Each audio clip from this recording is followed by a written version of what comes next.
Si le terme famille d'accueil évoque pour vous les nourrices du Morvan du XIXe siècle ou au mieux une série télévisée à succès, il est temps de faire une petite mise à jour. Aujourd'hui, l'accueil familial adulte, c'est recevoir chez soi une personne âgée ou une personne handicapée pour l'accompagner dans ses actes de la vie quotidienne et tisser une relation particulière avec elle comme s'il s'agissait d'un membre de la famille. Prenons l'exemple de Madeleine, 87 ans, toujours bon pied bon oeil, mais qui ne pouvait plus rester seule à son domicile. Elle est accueillie chez Valérie, accueillante familiale agréée par le président du département. Valérie n'est pas issue du milieu médical ou social, mais elle a toujours eu à cœur de s'occuper des plus fragiles. Il y a quelques mois, elle a fait acte de candidature pour devenir accueillante familiale.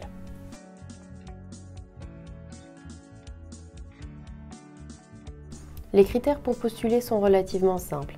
Il faut avoir plus de 18 ans, être seul ou en couple, mettre une chambre à disposition, s'engager à suivre les formations organisées par le département, accepter qu'un travailleur social vienne à domicile une fois par mois et surtout avoir du temps à consacrer à la personne accueillie.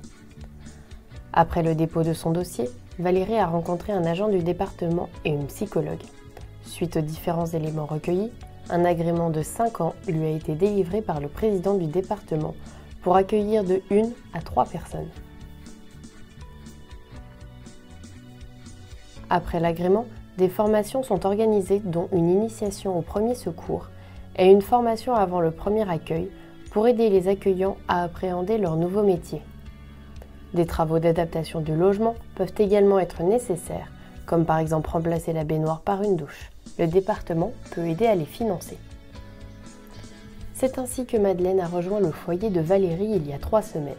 Être accueillant est un véritable métier à domicile, grâce auquel Valérie peut organiser sa journée de façon autonome, selon le rythme de sa famille et celui de Madeleine. L'accueil familial est un dispositif qui privilégie les moments de partage, l'aspect relationnel, le besoin de compromis et de consensus. C'est un métier qui valorise l'entraide, la générosité et la solidarité.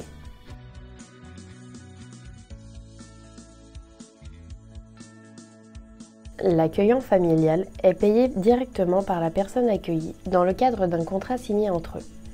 Par exemple, Valérie touche une rémunération de 860 € net par mois, auxquels s'ajoutent des frais d'entretien, des indemnités de mise à disposition de son logement et des indemnités de sujétion particulière, soit un salaire de 1 626 €.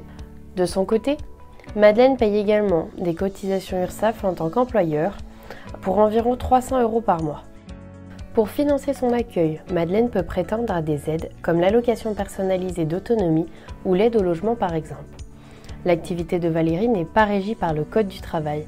Cela ouvre droit aux cotisations retraite et assurance maladie, mais n'ouvre pas droit aux indemnités chômage. Il y a aujourd'hui 94 accueillants familiaux agréés par le département en Saône-et-Loire, soit une capacité d'accueil de 168 places. En 2020, 110 personnes ont été hébergées en accueil familial, dont 33 personnes âgées et 77 personnes handicapées. Si comme Madeleine vous souhaitez en savoir plus sur ce mode d'hébergement alternatif à l'entrée en établissement, ou si vous envisagez de devenir accueillant familial comme Valérie, n'hésitez pas à contacter le département. Des professionnels sauront répondre à toutes vos questions et vous orienter vers les bons interlocuteurs.